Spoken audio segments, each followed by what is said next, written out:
no hay profeta sin honra, sino en su propia tierra y en su casa. Y no hizo allí muchos milagros a causa de la incredulidad de ellos. Qué pasaje más hermoso que está relatado en la Biblia. Y siempre me he preguntado cuando he empezado en el caminar de Dios, de que Jesús le dijo al diablo: escrito está, escrito está. Pero yo siempre me he formulado una pregunta: ¿por qué está escrito? Y cuando entendí el por qué, sabía para qué lo podía usar. Y de pronto ese es el meollo de poder entender para qué está escrito. Si ustedes se remontan al colegio, ¿para qué han estudiado? ¿Para qué han aprendido a sumar y restar? ¿Para qué? Sí, existe la suma, la resta, la multiplicación. Sí, hay libros, hay textos, pero ¿por qué usted ha leído y para qué ha leído usted? ¿Para qué ha aprendido? Y de pronto hemos perdido eso, el sentido de que ¿para qué es? ¿O por qué lo estoy haciendo?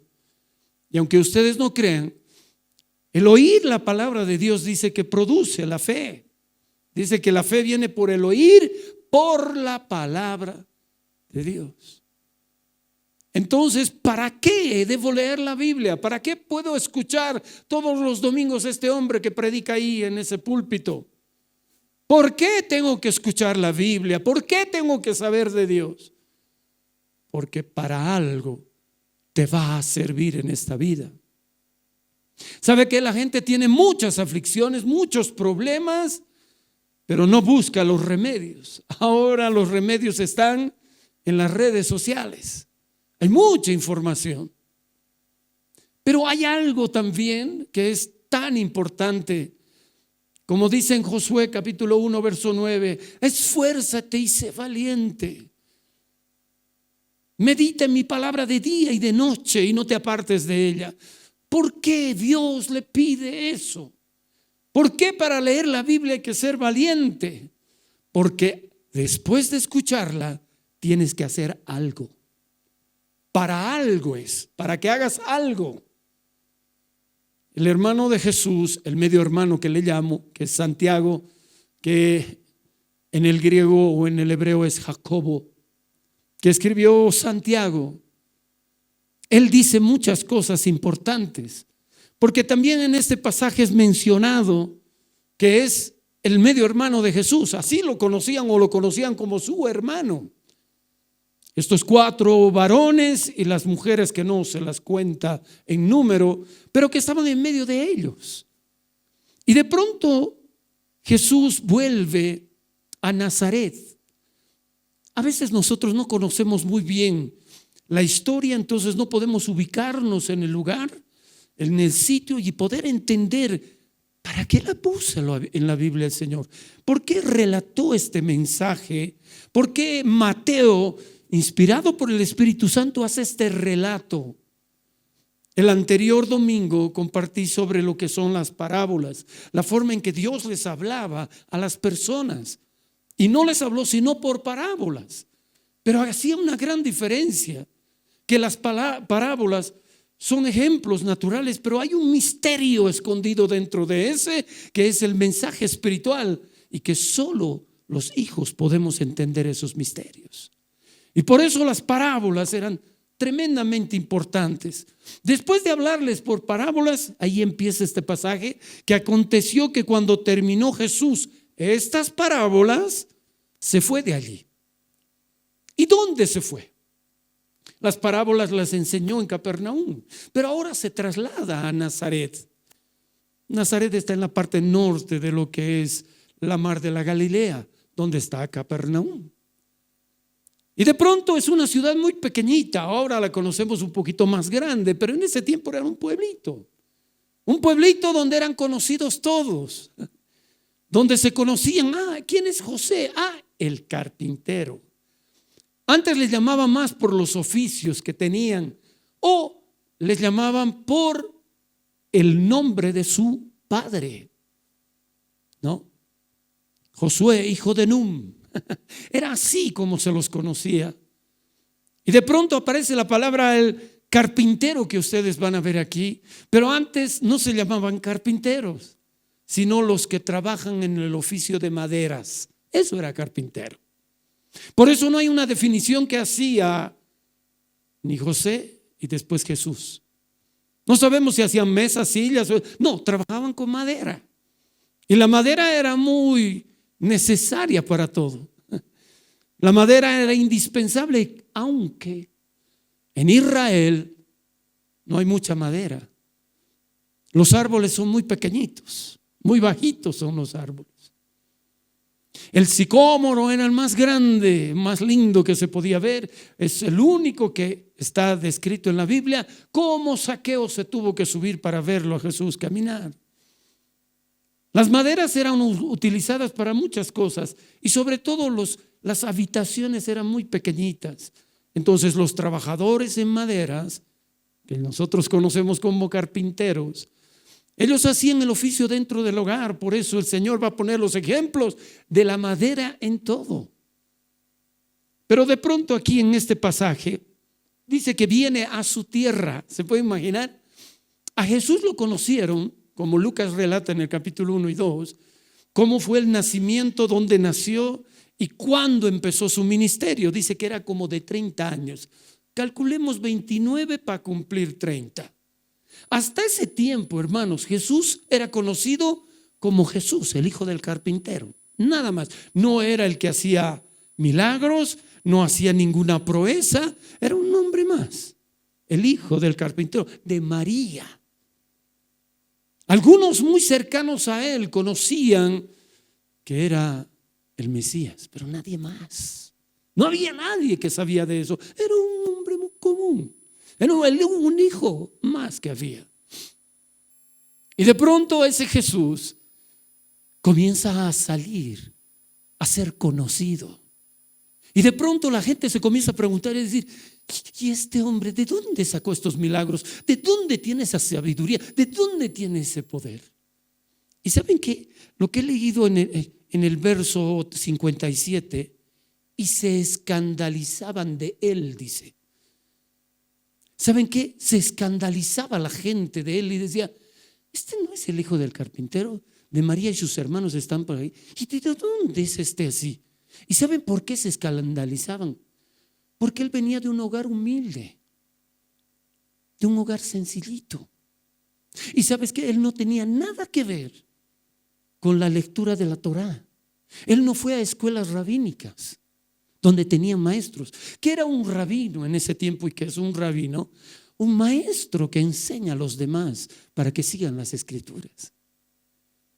Y ellos se escandalizaban y decían: ¿cómo un hombre tan humilde y que no conoce ni la Torá ni ha ido a una escuela rabínica nos viene a hablar aquí de Dios?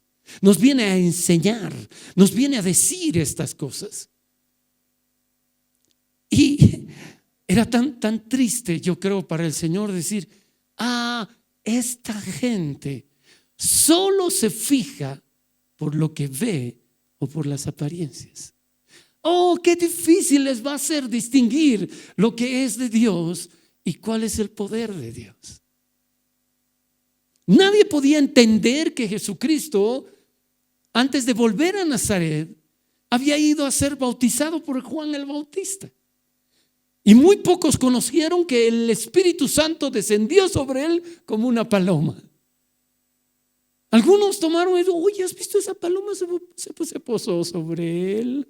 Ay, qué bonito, ¿no? Qué lindo, debe ser muy tierno. Pero ellos no sabían que era la apariencia, no era una paloma, era una sombra y figura de lo que quería mostrar, y era el Espíritu Santo de Dios. Y que había posado sobre él. La gente no entendía. De pronto este hombre, que comienzan a mirarlo, que se bautiza igual que cualquier otra persona, ellos dicen: este también está arrepintiéndose de sus pecados, por eso se ha bautizado. El arrepentimiento venía del bautismo con Juan. En ese día lo estaban conociendo a un supuesto pecador más, un arrepentido que se estaba bautizando, pero no sabían que era el Hijo de Dios. aunque los cielos se abrieron. Y de pronto se escuchó una voz: este es mi hijo amado, en quien me complazco. Pero ni aún así escuchando no creían, porque la gente es incrédula. ¿Saben que las iglesias están llenas de incrédulos? Como Israel están llenas de incrédulos. Y que habían tantos incrédulos, aunque venían descendientes de Abraham. Era el pueblo escogido de Dios, pero habían incrédulos. Esperaban al Mesías, pero no lo pudieron reconocer al Mesías. Pensaban que el Mesías les iba a dar bienestar y no salvación. Ellos habían perdido la óptica de que lo único que aparta al hombre de Dios es el pecado. El pecado que asedia a todas las personas, y que si no hay la sangre de Jesucristo en una persona, no hay limpieza de pecados. Ellos no podían entender. Y de pronto para ellos todo era complicado, porque la mente lógica piensa: este sabe bien porque ha de ir a una universidad. Este debe leer mucho. Este debe ser. Siempre tienen que encontrarle una razón por qué es así. Pero a Jesús no le encontraban, porque solo lo conocían como un hijito más de esa familia. Y de pronto se escandalizaban y decían: ¿cómo puede ser que nosotros le hagamos caso a ese? Como también muchos de mis compañeros del colegio, del cuartel, decían: ¿cómo le vamos a escuchar al Alex? Es un borracho, era sinvergüenza. Y ahora digo: pastor, hoy, ¿dónde habrá estudiado pues? Y cuando yo predicaba decía: en ningún lugar he estudiado la palabra de Dios. Peor, se escandalizaba. ¿Qué será? No, este es un mentira. Lógicamente todos piensan así. A Jesús no le iban a dar honor. Y ahora imagínense, después de ser bautizado, lleno del Espíritu Santo, y aquellos que prestaron oídos escucharon que Juan dijo: ese es el Cordero de Dios que quita el pecado del mundo. Todos deberían estar maravillados. En otras palabras, este es el Mesías que habla Daniel 9:27, que pondrá fin al pecado. No entendían, aunque leían la Torá. Como muchos de nosotros leemos la Biblia y no la entendemos.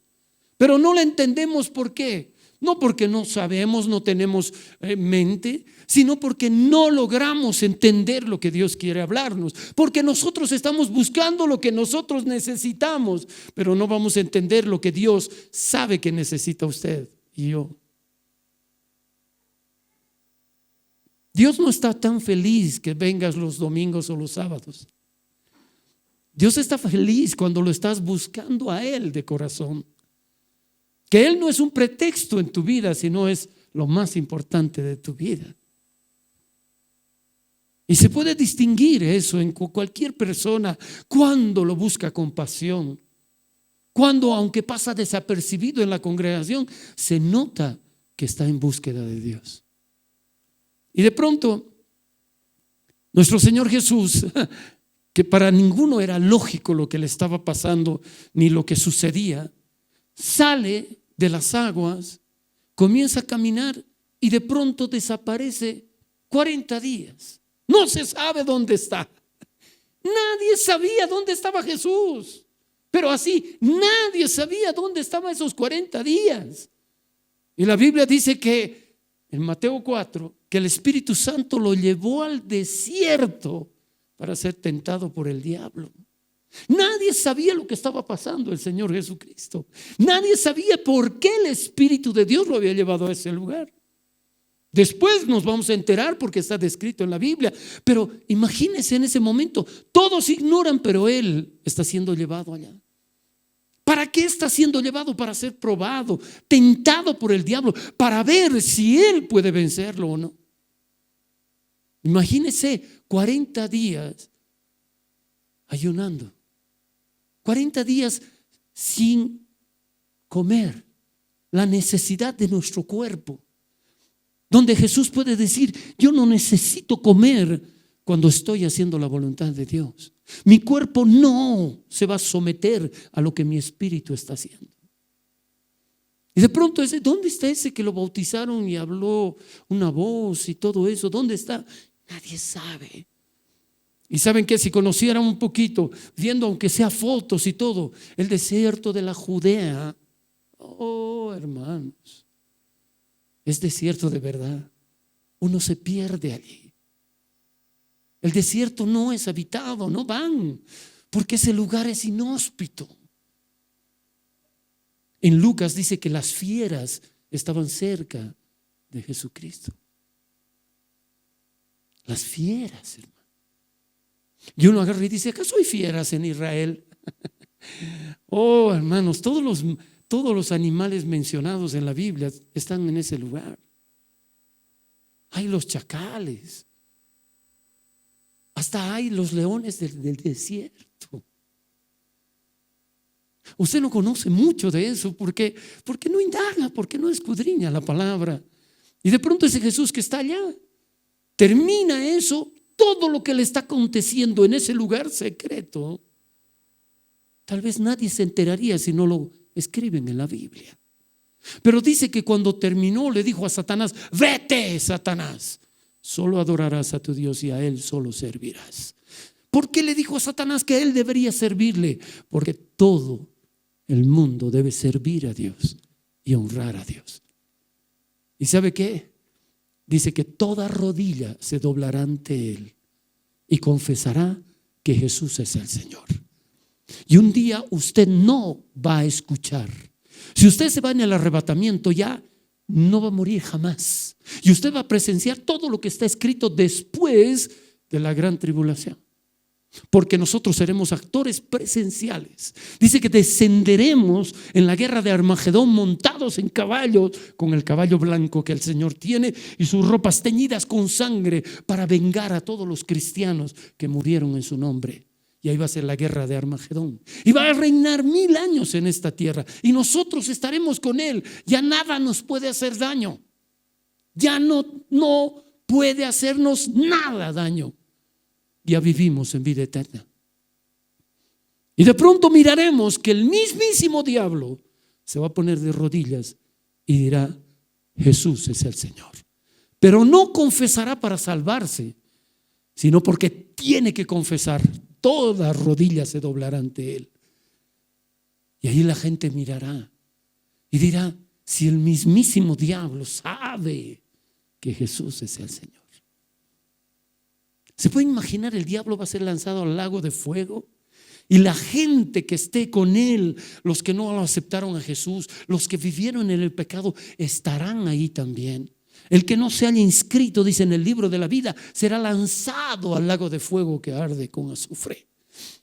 Y saben que lo mirarán al diablo y dirán: este nos engañó, este nos dijo que no esto, pero miren, hasta él confesó que Jesús es el Señor. Por eso no se da cuenta la gente. Si no hubiera estado escrito, y aún estando escrito, muchos de ustedes ignoran las escrituras. Ignoran las escrituras. Y al ignorar las escrituras, usted está fácil para ser destruido. Y de pronto está pasando algo en el desierto de Judea que nadie sabe, a no ser que el Señor les va a contar. ¿Y por qué estoy seguro? Porque no habían los discípulos con Él. No habían discípulos de ese tiempo. Él estaba solo, solito. Y la Biblia relata que dice que después que Satanás lo botó a Satanás, los ángeles bajaron y le sirvieron. Él comió comida que Dios le envió, su Padre, a través de los ángeles. Y una vez que comió y recuperó fuerzas, dice que volvió a Jerusalén, volvió a ese territorio lleno del Espíritu Santo de Dios. Ahora iba a empezar su ministerio, ahora iba a hacer. Eso es lo que la gente no entendía, que estaba lleno del Espíritu Santo de Dios. Amados, los que venimos a la iglesia podemos ser constantes, permanentes, pero si no estamos llenos del Espíritu Santo no tenemos nada y no somos nada frente al diablo. No tenemos fuerza ni autoridad, porque en Hechos 1:8 dice: y cuando venga el Espíritu Santo sobre vosotros, recibiréis poder y me seréis testigos. Para ser testigos oculares del Señor, testigos fieles y verdaderos, tenemos que ser llenos del Espíritu Santo. Y sabes que no, una demostración del Espíritu Santo no es ser buen tipo. o buena gente, o amoroso. Ay, qué tierno.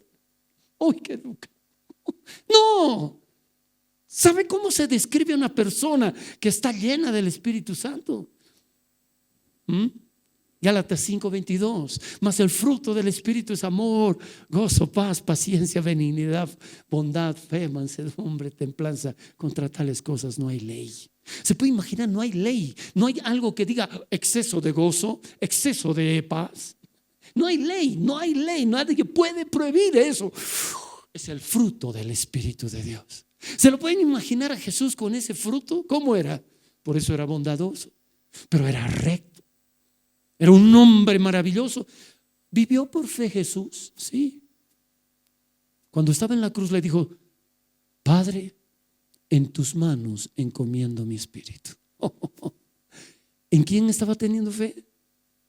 En su Padre. Estaba como hombre mortal acá. Pero nosotros no. Nos creemos suficientes por lo que sabemos o lo que entendemos. No. Antes de venir, yo sentí como un punzón en mi corazón que decía: aprende de mí a ser manso y humilde de corazón. Jesús dijo: aprendan de mí. ¿Sabes por qué? Cuando eres manso y humilde de corazón, Dios te va a hablar a ti. Dios te va a usar a ti. ¿Por qué? Porque vas a con humildad recibir la palabra de Dios. Un día un hermano amado, mayor que yo, me debía llevar unos 14 o 15 años. Estaba asistiendo recién a la iglesia, muy lindo hermano en su corazón, muy ayudador, bendijo mucho a la iglesia, un hombre muy buena gente. Y era gerente general de una gran empresa aquí en La Paz. Y un día estando en la iglesia yo prediqué y de pronto este amado hermano me dice al salir del culto: pastor, quiero pedirle un favor. Sí, le digo, ¿me puede visitar en mi oficina? Tengo algo para la iglesia. Bueno, le digo. Y me voy el día lunes y llego a su oficina. Pase, pastor, por favor, tome asiento. Gracias. Me siento, lo miro. ¿Cómo has estado? Charlamos un poquito y agarra y me dice: pastor, levanta así un cheque. Esto es para la iglesia, ¿no? Un cheque. Yo agarro el cheque así, sin mirarlo, y lo dejo así en su escritorio. Y seguimos charlando. Y mientras charlábamos, fue muy amena la conversación, todo lo que quieras. Pero de pronto me dice algo: tengo que decirte, pastor, por eso te he hecho venir. No es solamente por esta ofrenda, sino quiero decirte algo. Sí, le digo, el mensaje del domingo me ha lastimado mucho. ¿Qué? Le digo, me ha lastimado demasiado. Es un mensaje demasiado fuerte y duro el que has predicado. Me ha lastimado. Yo lo miro y no sabía qué hacer en principio. Y le digo: hermano amado, perdón por haberte lastimado. No ha sido mi intención el lastimarte, porque yo no quería lastimarte, quería matarte. Y me he levantado, he dejado el cheque y me he salido por esa puerta. Porque dice que el Evangelio, Hebreos 4, verso 12, dice que la palabra de Dios es más cortante que espada de doble filo, que penetra y parte el alma del espíritu. ¿Y por qué? Porque a Dios no se lo entiende almáticamente, sino espiritualmente. Ese mensaje que te hace ver lo que tú eres a los ojos de Dios. Y por eso esta gente se escandalizaba y decía: pero ¿cómo puede ser posible que este humilde, que este hijo del carpintero me esté diciendo que tengo que salvarme, que tengo que arrepentirme, que tengo que volver a Dios? Imagínense, se escandalizaron. ¿Y sabe qué hizo Jesús? En el verso 57 dice: y se escandalizaban de él, pero Jesús les dijo: no hay profeta sin honra, sino en su propia tierra y en su casa. No hay, no existe honra. Por eso el título de la prédica es: honor. ¿Honor? ¿Qué es lo que estamos buscando? Jesús no estaba buscando honor. Jesús no está esperando que lo aplaudan cuando entraba a la sinagoga y predicaba la palabra. No eran ovaciones. Hermanos, nunca en su vida piense que el Espíritu Santo lo va a venir a apoyar. En el capítulo 15 de Juan dice que el Espíritu Santo es el que convence de pecado. No hay uno en esta tierra que te va a convencer de pecado. No hay uno. Solo el Espíritu Santo de Dios. Solo el Espíritu Santo te convencerá de pecado, de justicia y de juicio. Él sí te hará entender. Él sí te tocará la fibra de tu corazón y decir: tú has pecado, tú has hecho mal. ¿Y sabes qué es la justicia? El perdón de Dios. Sin el perdón de Dios no hay nada. ¿Y sabes qué es el juicio? Que solo porque tú has querido te vas a ir al infierno. Dios no te está incitando al pecado. Dios no es el que decide en tu vida si le haces caso o no le haces caso. Cristo no vino a obligar a la gente que le siguiera. Un día Jesús estaba predicando, estaba compartiendo y comenzó las multitudes a seguirlo. Qué increíble cómo lo seguían, dice la Biblia. Multitudes. Y de pronto Jesús los llama a sus discípulos y les dice: oye, toda esta gente me da pena. Dice que estaba conmovido en su espíritu y dice: me da mucha pena cómo están andando como ovejas sin pastor. Oye, denles de comer siquiera, háganlos sentar, darles de comer. Y uno de los apóstoles dice: Señor, ni 200 denarios bastaría para dar de comer, son tantos. Eran como 5,000 personas, 5,000 hombres, sin contar las mujeres ni los niños. Y el Señor dice: denles ustedes de comer. Hermano, ¿qué vamos a dar si no tenemos nada? ¿Qué necesita este mundo? ¿Que les demos de comer? Sí, lo pueden hacer todos. Pero darles lo que ellos necesitan de verdad es difícil. Solo les podemos dar el mensaje del Señor. Solo les podemos dar las buenas nuevas. ¿Sabes qué? Cuando llamamos a las personas: ven a la iglesia, no es porque queremos que la iglesia se vea llena. No es porque queremos que la iglesia sea conocida por eso. Es porque te salves, es por ti, es porque tú obedezcas. ¿Por qué? Porque el pecado es algo terrible. Se asemeja a la picadura de una víbora venenosa. ¿Sabes qué es lo primero que hace cuando te pica una víbora? Te duele, pero después te adormeces, te ataca a tu sistema nervioso, te deja quieto. ¿Sabes qué? Te quedas inerte, pero sigues mirando y estás desesperado en tu alma, pero no puedes moverte nada. Y ahí es donde Él termina contigo. ¿Y saben qué? Muchos cristianos están picándose y están adormecidos ahí, aletargados, pensando que venir a la iglesia es un favor. Es tu favor para con Dios. Y por eso, al leer esto, yo me llegué a conmover y digo: pero ni en su casa tenía honra. O sea, ni en su casa le decían: oye, hermano. ¿Se puede imaginar usted que hubiera sido uno de estos, Jacobo, José, Simón o Judas, o una de las hermanas de Jesús? Y se puede imaginar vivir con él y verlo de 9, de 10, de 12, de 15, de 20, de 30 y llegarlo casi a 30 y de pronto aparece lleno del Espíritu Santo y predicando y dice: ay, a Jesús, ¿qué te pasa? Ahora no me dirás que tú eres el Mesías. ¿Se puede imaginar eso? ¿Usted cree que mi hermano me creyó cuando Dios me tocó? No, se hizo la burla de mí. ¿Usted cree que mis padres me creyeron cuando yo me convertí a mis 14 años? No, para eso me botaron de la casa. ¿Por qué es así? Es que no se entiende lo que pasa. ¿Y saben qué? La palabra de Dios para muchos es locura, pero para nosotros es poder de Dios. Es el poder de Dios que nos ha otorgado, nos ha bendecido. Antes éramos gentiles. Si usted lee el capítulo 2 de Efesios, se va a dar cuenta que antes estábamos ajenos de las promesas de Dios, estábamos apartados, éramos otra nación, no teníamos nada que ver con Israel, no teníamos promesas, no teníamos ley, no teníamos nada, no teníamos a Cristo. pero por Jesucristo hemos sido acercados y ahora somos un pueblo con Israel, el mismo, de uno, o sea, de uno que era. Aparecieron los gentiles, que son muchos, hizo un solo pueblo. ¿Se puede imaginar estos hermanos?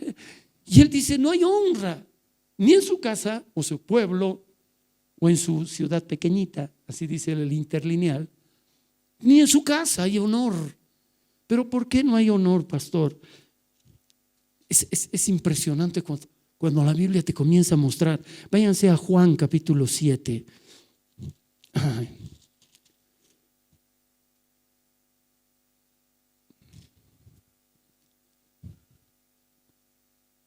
Capítulo 7, verso 1 en adelante. Van a escuchar esto. Vamos a hablar un poquito de su hogar. Jesús, sus hermanos, sus hermanas. Pero mire, ¿sabe qué es para llorar? Cuando uno comienza a leer y decir, ¿y así vivió el Señor Jesús? Sí. Mira lo que dice capítulo 7. Juan capítulo 7, verso 1. Después de estas cosas andaba Jesús en Galilea, pues no quería andar en Judea, porque los judíos procuraban matarle. Estaba cerca la fiesta de los judíos, la de los tabernáculos. Y le dijeron sus hermanos, no los cristianos, sus hermanos, estos 4 hermanitos y sus hermanas le dijeron a Jesús, sal de aquí y vete a Judea para que también tus discípulos vean las obras que haces. Porque ninguno que procura darse a conocer, hace algo en secreto. Si estas cosas haces, manifiéstate al mundo. ¿Pero por qué? Verso 5, porque ni aún sus hermanos creían en él. Ni sus hermanos creían en él. A usted no le tocó todavía ser siervo o sierva. Y que sus hermanos agarren y le digan, tú cristiano y pastor. Yo me río porque yo he vivido eso. Hermano, tienes que salvarte, tú y tu familia. Si tú no encuentras el camino, la verdad y la vida, no encuentras nada. Jesús es el Salvador. ¿Qué es el Salvador? Vas a ver, vas a arder en el infierno. Así yo le predicaba a mi hermano. Mi hermano tenía 15 añitos cuando le he hablado primero a mi hermano. Y nada. Hablé a mis papás fuera de la casa, váyanse. Ya después Dios transformó mi vida y comencé a servir a Dios. Pero era muy legalista. Y le predicó otra vuelta a mi hermano en su casa y agarró y me dijo, ¿sabes qué, hermanito? Sal de mi casa y nunca más vuelvas. Fuera, pero es que fuera. Y me ha botado empujones. Me ha sacado de su casa mi hermanito. Y yo cuando estaba afuera, así me ha botado. ¿Qué cree que he hecho? Me sacudo el polvo de esta tierra para que el juicio caiga peor que en Sodoma y Gomorra en esta casa. Así le he dicho a mi hermano. Pensando que estaba haciendo mal, peor lo hice, ¿no? Pero no era un celo bueno, era un celo sin conocimiento. Era algo que estallaba en mi corazón, pero no había prudencia en mis palabras.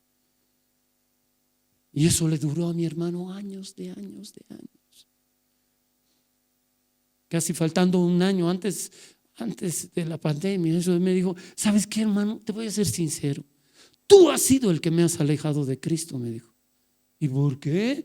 Por las cosas que me decías. Porque siempre así me ha dicho. Tú eres el culpable. ¿Se puede imaginar cuando Jesús decía, venga, vamos a orar? En la casa vamos a orar. El Espíritu de Dios quiere moverse aquí en nuestra casa. Ay, sí, Jesús. No, nadie le creía. Imagínense cuando después de que volvió, hermano, hizo tantos milagros que cuando volvió a Nazaret, ellos no estaban expectantes por los milagros, sino querían una explicación. ¿Y de dónde tiene esa sabiduría? ¿Y cómo hace estos milagros? Yo no entendía por qué los milagros me seguían. Era porque el Espíritu de Dios, no yo. Porque yo soy de carne y hueso igualito que ustedes. ¿Y saben qué? ¿Cuándo se da cuenta una persona que es ungida? Tiene que pasar algo real, si no, no pasó nada. Porque Dios es más real que nosotros. Cuando te bautiza el Espíritu Santo, tú sientes cómo viene encima. No es que, el Espíritu, no, no te va a dar tembladera, tus ojos no se van a volcar, no te va a dar la chiripiorca, como dicen algunos, sino que sientes cómo entra en ti. Es un poder neto, inigualable, sobrenatural. Muchas veces algunas personas, cuando hemos orado, dicen: he sentido un fuego caliente. Sí, es una manifestación de provecho por el Espíritu de Dios, pero eso no quiere decir que estás bautizado en el Espíritu de Dios.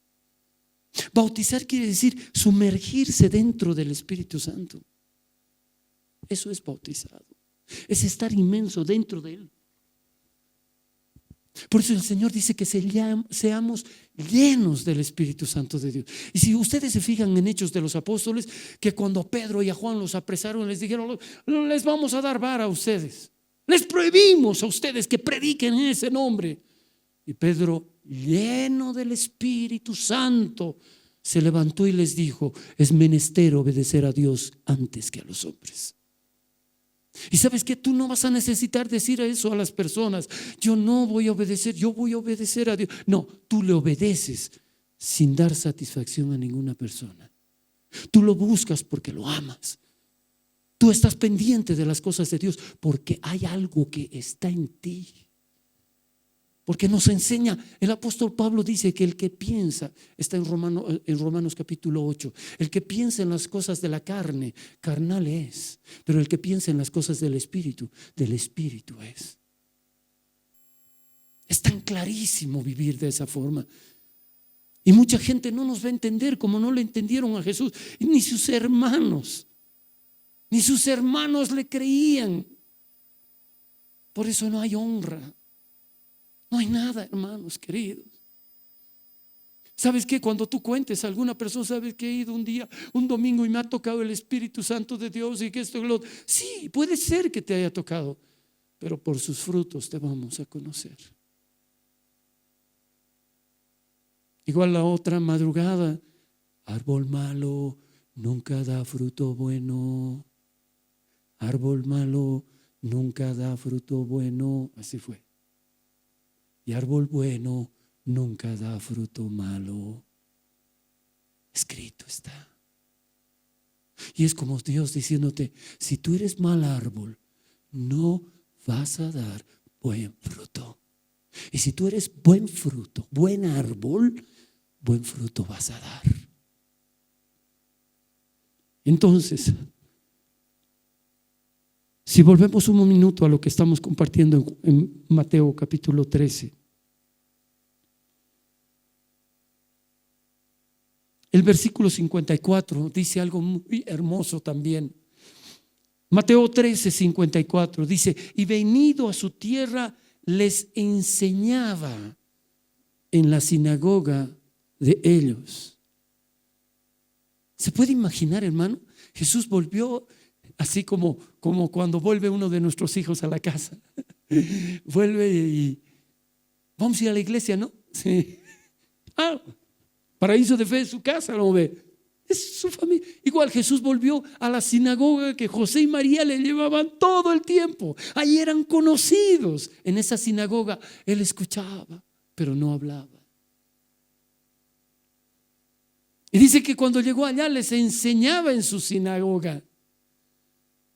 Imagínenselo a Jesús enseñándoles. ¿Y qué les enseñó? Ay, qué terrible lo que hablaba el Señor Jesucristo. Un día Jesús entra a la sinagoga a los pocos días de lo que empezó su ministerio. Entra a la sinagoga y lo ven entrar. Se sienta. ¿Saben cómo eran las sinagogas antes? No eran como esto, sino era en torno, eran las como graditas, ahí se sentaban. Y lo del centro era abierto.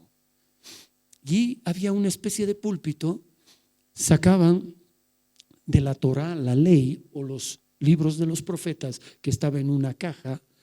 Solo podía sacar el rabino que era de esa sinagoga, la sacaba y él daba a la persona que iba a hacer, o él le enseñaba, y le entregaban los manuscritos. Y agarraba y desplegaban estos pergaminos y hablaban específicamente de esto.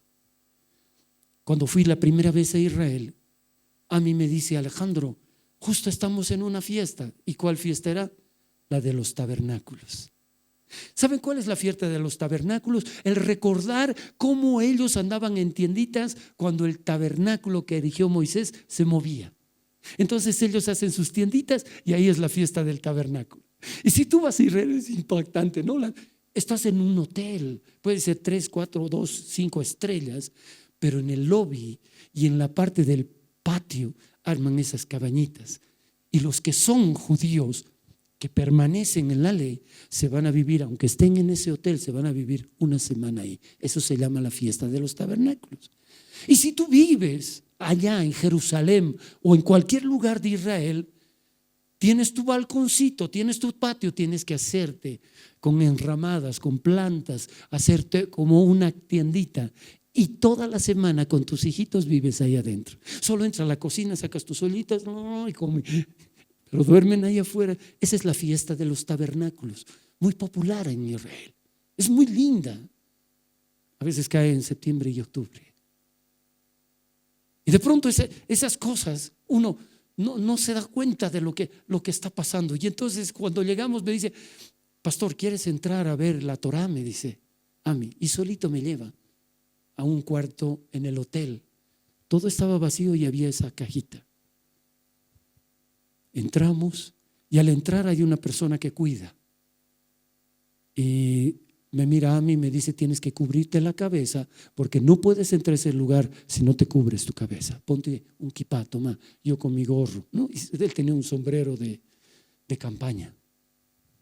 No puedes entrar a ese lugar sin cubrirte tu cabeza. ¿Pero por qué? Porque para los judíos el kipá, el tener aquí, significa que tienen a alguien superior sobre ellos. Eso quiere decir que ellos dicen: Dios está sobre mí, sobre mí. Entonces entramos, él se ha parado, yo estaba detrás de él, se ha parado ante eso, ha orado en hebreo, han abierto las puertas y ha sacado. Yo me he quedado así. Qué increíble, cuánta reverencia, cuánto respeto, pero no entienden a esos. Y de pronto Jesús entra a esa sinagoga donde siempre ha entrado así, se sienta y dice que estaba el rabino y dice: oh Jesús, ¿puedes compartirnos hoy día? Y le deja pasar adelante. Y entonces él le da el manuscrito y dice que Jesús agarra los rollos y comienza a buscar Isaías 61. Y comienza a leer Jesús: el Espíritu de Dios está sobre mí y me ha ungido para dar buenas nuevas a los pobres, para libertar a los cautivos, para abrir las prisiones. Lee eso, lo enrolla y se va y se sienta. Y todos.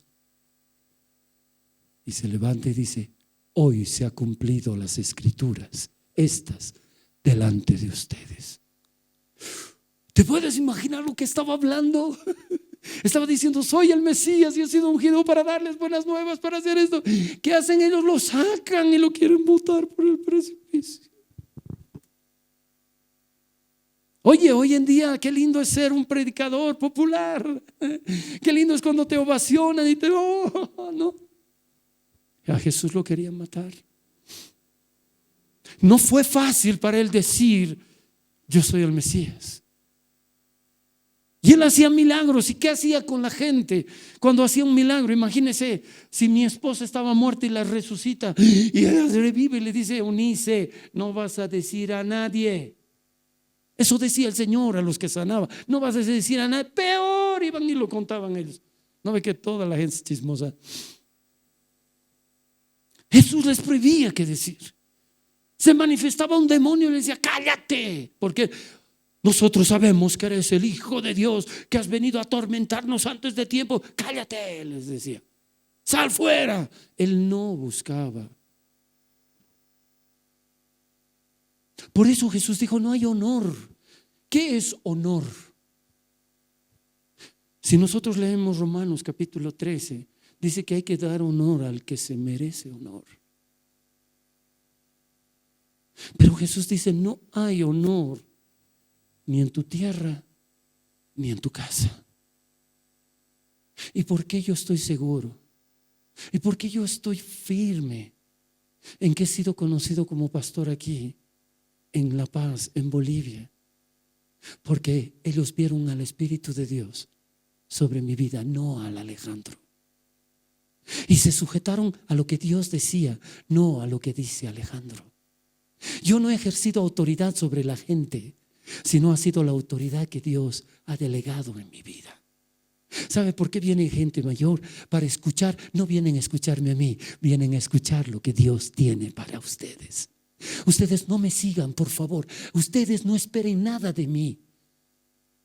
Pero sí, Dios puede usarme y usarlos a ustedes si dejan que el Espíritu de Dios esté sobre ustedes. Amén. Y van a decir, no, el hijo de la Julia y del Alejandro, mis papás, ¿no? ¿Sí? Como el otro día me encontró con otro amigo y dice, hola Águila, ¿cómo estás? Hola, ¿cómo estás? Mi compañero del cuartel, porque en el cuartel me decían el Águila. No por mi nariz, no. Si se dan cuenta, hermano, y me dice, oye, he escuchado lo que estás predicando. ¿Dónde es tu iglesia? No tengo iglesia, le digo. Nos congregamos. Se llama Paraíso de Fe. ¿Saben que esta obra la levantó Dios? Yo no hice nada. Si el Espíritu de Dios no venía sobre nuestras vidas, jamás se hubiera levantado una obra por parte de nosotros. Pero cuando Dios levanta a una persona, Dios hace. Y hemos visto la mano de Dios sobre la iglesia, porque hemos visto personas transformadas, personas cambiadas, que están luchando, sí, pero saben que Jesús es real, que Dios es real. Pasamos pruebas, pasamos momentos difíciles, y no dejen que lo que hablen de usted, de su pasado, tenga que ver con la gloria de Dios. Y nosotros solo vamos a predicar la gloria de Dios. ¿Sabe qué necesita usted, hermano, para que sea irreprensible hasta que Cristo venga? El Espíritu de Dios. Usted va a escuchar miles de mensajes. Y eso es lo que tengo en mi mente. ¿Por qué está aquí la hermana Carmesita? ¿Por qué está la hermana Florita? ¿Por qué está mi hermana Exeni? ¿Por qué estas personas mayores todavía siguen y permanecen aquí? Tantos años, ¿por qué? Porque ellas han escuchado de parte de Dios, no de mí, de Dios. Y les ha pasado cosas que Dios ha querido que les suceda para afirmarlos, para tenerlos. Mi hermana Florita un tiempo se fue, pero no se fue porque ella quería, sino algo pasó. Pero Dios me la probó allá para que vuelva y sea un pilar dentro de la iglesia. ¿Sabe que Dios está buscando en ustedes pilares? Yo no soy el que manejo el mundo. Si van a la Humboldt y ven ese, ¿no ve? Agarrando un mundo, yo no puedo agarrar esta iglesia. Yo no puedo ser alabanza, no puedo ser ujier, no puedo ser todo. Necesitamos de gente que sean pilares, que sean personas que amen a Dios, que se gasten para Dios, que no esperen que otros hagan lo que uno tiene que hacer. Jesús no buscó ayuda, Él lo buscó a su propio Padre. ¿Cuánto tiempo oraba Jesús? Horas de horas, toda la noche. Pero si Él era Dios, ya estaba ungido, con mayor razón, porque la obediencia es lo mejor que le podemos dar a Dios. Y por eso en esta tarde yo le pregunto, ¿por qué está viniendo a la iglesia? ¿Qué está buscando en la iglesia? ¿Qué desea que Dios haga con usted? ¿Por qué está leyendo la Biblia? ¿Por qué está escuchando estos mensajes? ¿Por qué asiste a los estudios bíblicos? ¿Por qué usted está en Paraíso de Fe? ¿Para qué? Debe haber un para qué. No, no simplemente es que mi mamá me llevaba de niño. ¿Por qué? ¿Por qué? ¿Para qué? ¿Para qué le tienes que ser fiel a Dios? Dice que los discípulos lo seguían. Es increíble. Si ustedes se pasara tiempo leyendo solo los 4 evangelios, comience a leer. Y en todo lugar que usted encuentre, y le seguían multitudes, y venían desde otros países cercanos a Israel, venían de Asiria, de Damasco, venían de Líbano, usted lo comienza a marcar, multitudes, multitudes, multitudes. ¿Cuántos terminaron cuando lo mataron al Señor? ¿Cuántos estuvieron en el aposento alto? ¿Cuántos? 120 personas. 120 personas que lo siguieron incondicionalmente. Y uno dice, oh, pero es que eran los apóstoles. Perdón, pero hasta ellos se querían escapar.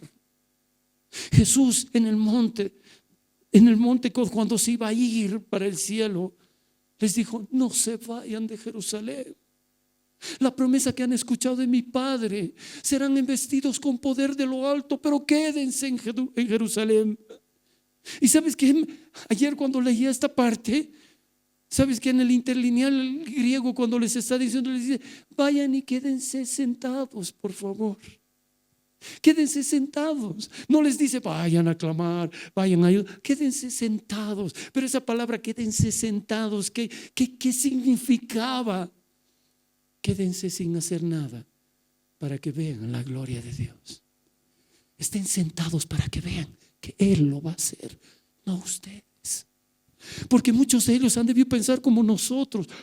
Esos 120 permanecieron 10 días ahí orando ahí. No, estaban sentados. Hay una gran diferencia en la persona que espera algo de Dios, pero teniendo fe en Dios, que no sabes cómo lo va a hacer, pero lo va a hacer. Que cuando te arrodillas en la madrugada para buscarlo a Dios, sabes que estás hablando y que un día se te va a manifestar, porque crees en lo que te ha dicho. El que me busca, me halla. El que pide, recibe. Y el que toca, se le abre. Hay mucha gente que dice, yo tengo fe, yo tengo fe, yo tengo fe, yo tengo fe. Pero con sus hablares y con sus actuares no se ve que creen mucho. Ay, sí, Dios va a hacer, pero no sé cómo lo hará. ¿Qué te importa cómo lo haga? Lo importante es que estés seguro de que Él lo va a hacer. Él lo va a hacer. Y ahí están los 120. ¿Y saben qué? Qué hermoso es Dios. Qué hermoso es el Señor Jesús. Porque no les adelantó ni les dijo cosas. Como muchas veces como pastor me veo en la obligación de decirles, perdónenme por decirles algunas cosas. Porque a veces les digo, el Señor se va a manifestar en ti, ¿no ve? Y la gente, sí, ha dicho el pastor, y no pasa nada. ¿Saben qué les dijo? El Señor no agarró y les dijo, quédense en Jerusalén, va a venir el Espíritu Santo como llamas de fuego, se van a hacer en sus cabezas y ustedes van a hablar en otros idiomas. No les dijo nada, solo les dijo, quédense allí y en breve tiempo serán llenos del Espíritu de Dios. ¿Y ellos qué estaban esperando? Esa promesa. Pero no estaban. ¿Se puede imaginar a esos hermanos? Si fuéramos de Paraíso de Fe, sentaditos. Ay, dice que el pastor de aquí a 5 días nos va a bautizar el Señor. Y estando así, ¿no? Como saben. ¿Y cómo ha dicho el pastor? Va a venir como fue. Estoy sintiendo. Ese fuego.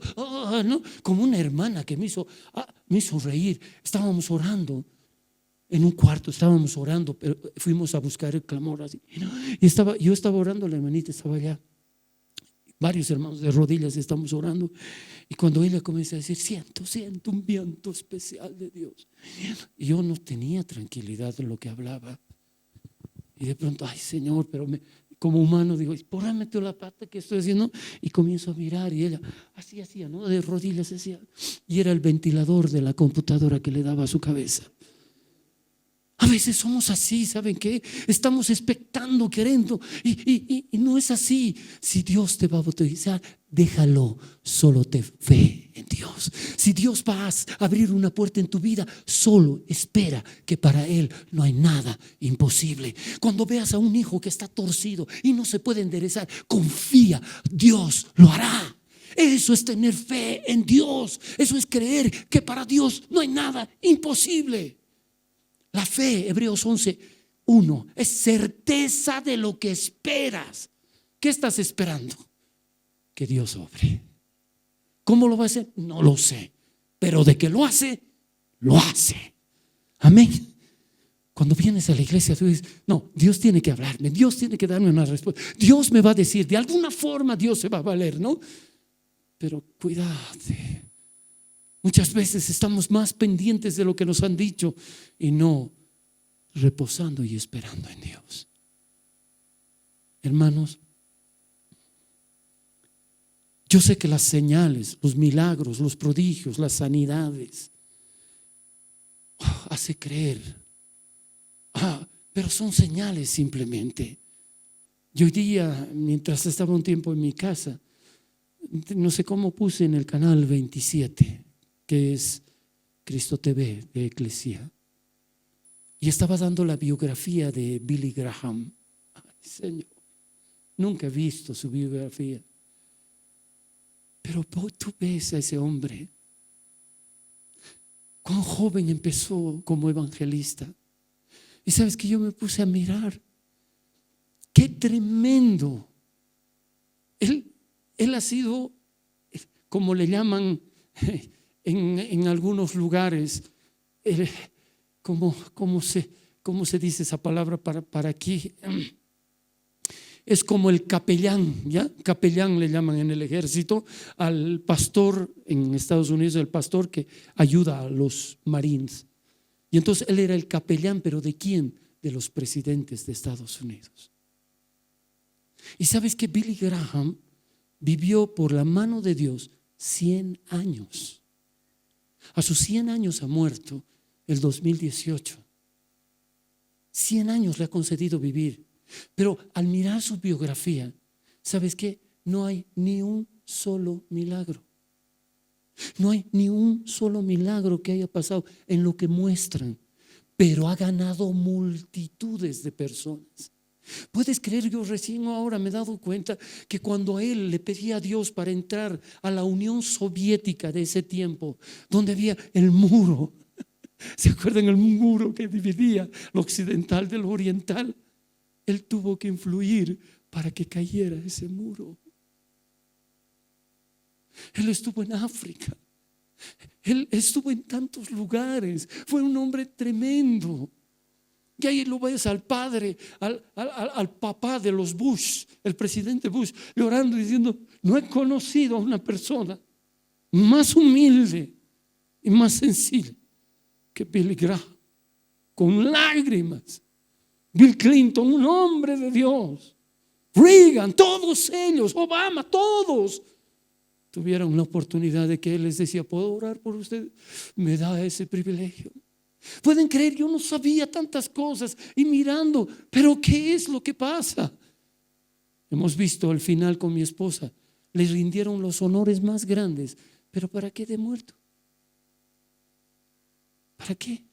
Pero le dieron honor al que se merece honor. ¿Y sabes qué? Fue contemporáneo en la época más crítica de Estados Unidos con Luther King. Los dos en esa época predicaron. Luther King era el que defendía a la raza negra para la libertad, y Billy Graham apoyaba eso. ¿Saben cómo? En un estadio estaba predicando Billy Graham, pero ¿saben qué? Había ese límite. Habían puesto unos cordones para que la gente negra entrara a ese lado y los blancos a este lado. No se podían juntar ni los negros. Cuando agarraban a los negros, los bajaban de los autobuses. ¿Y saben qué hace el Billy Graham? Me dice: no sé si me costará la vida, no sé lo que me pasará, pero yo no voy a permitir eso. La salvación es para todos. Cristo murió para todos. Y en medio del mensaje les pide a los guardias: vengan conmigo, por favor. Y se baja y comienza a romper esos cordones que habían, los rompe. Y cuando hace el llamamiento, todos se mezclan. Y dice que cuando estaban adelante, agarrados de las manos, hombres negros, mujeres, alababan a Dios y estaban rindiendo sus vidas a Dios. Lo que estaban escuchando era el Espíritu de Dios, no era Billy, era Dios, que no hace acepción de personas, que no se busca la mentalidad de humanos, de mensajes, que esto debería ser así, que esto, que sea lo que Dios manda. ¿Sabes por qué tú estás aquí? No porque hayas escuchado una linda prédica o porque te gustó ese predicador o simpatizas, es porque Dios te estaba hablando, porque Dios te estaba convenciendo de pecado, porque Dios te estaba diciendo que el único camino, verdad y vida es Jesucristo, que el que murió en la cruz fue el Hijo de Dios por ti. Y si tú pierdes la salvación, perdiste lo que Él hizo, pero no le quitarás lo que Él hizo.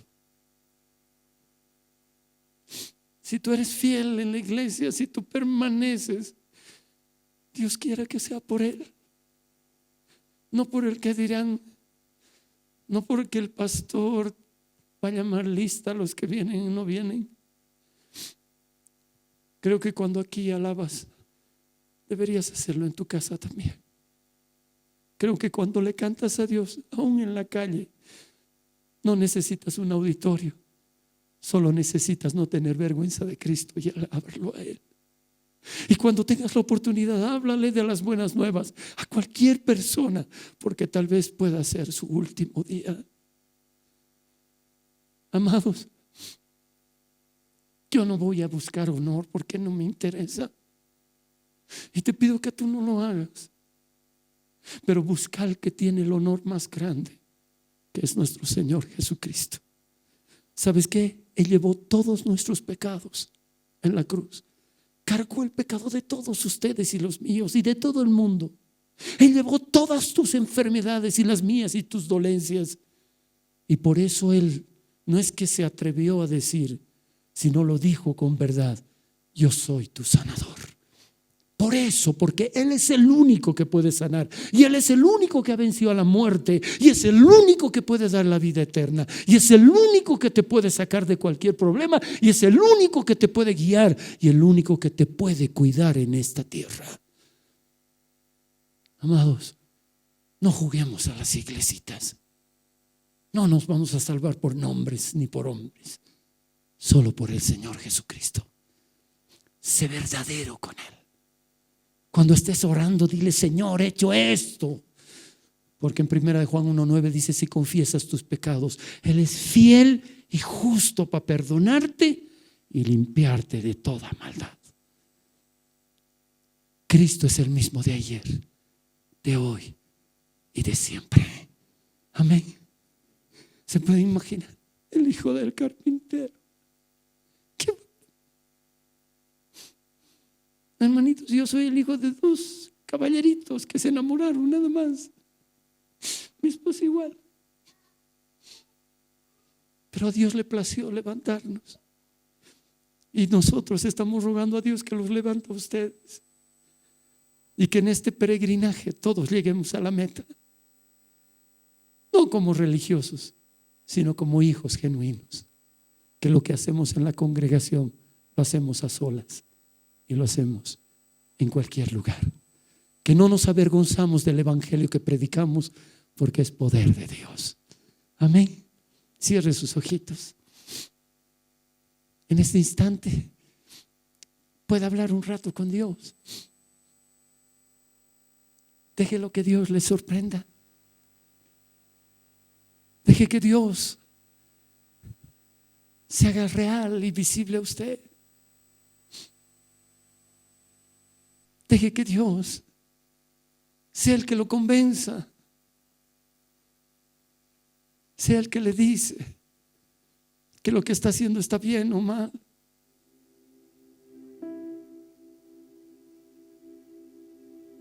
El Señor te ama y te lo ha demostrado. Demuéstrale cuánto lo amas, hablándole, creyéndole, sabiendo que Él te escucha. No importa lo que hayas hecho, hay perdón, hay perdón, hay oportunidad, hay oportunidad. Para aquel que cree, todo le es posible. Padre, gracias. Gracias, papito. Gracias por lo que has hecho en mí. Gracias porque tengo una familia bendecida. Gracias porque tú has encaminado nuestros pies, Señor. Si tú no hubieras interrumpido mi caminar, ¿dónde estaríamos? No hubiéramos dejado un legado de amor hacia ti y nuestros hijos. No hubiera habido nada. Pero estoy convencido, Señor, que tu misericordia es para siempre. Y cada día es nueva. Y que tú amas al que es sincero o sincera. Aquel que te busca porque te necesita. Señor, yo oro por todos mis hermanos, mis hermanas. Solo tú eres la respuesta, Señor. No es una bonita alabanza, no es un gran predicador, no es una gran predicadora, no son los milagros. Eres tú, eres tú, eres tú, solamente tú. Te doy la gloria y la honra. Gracias por lo que has hecho. Gracias por lo que has hecho en cada uno de ellos. Aún los que se han apartado, ¿dónde estarán? Guárdalos, Señor, que ninguno se pierda. Gracias, Señor. Gracias, Señor.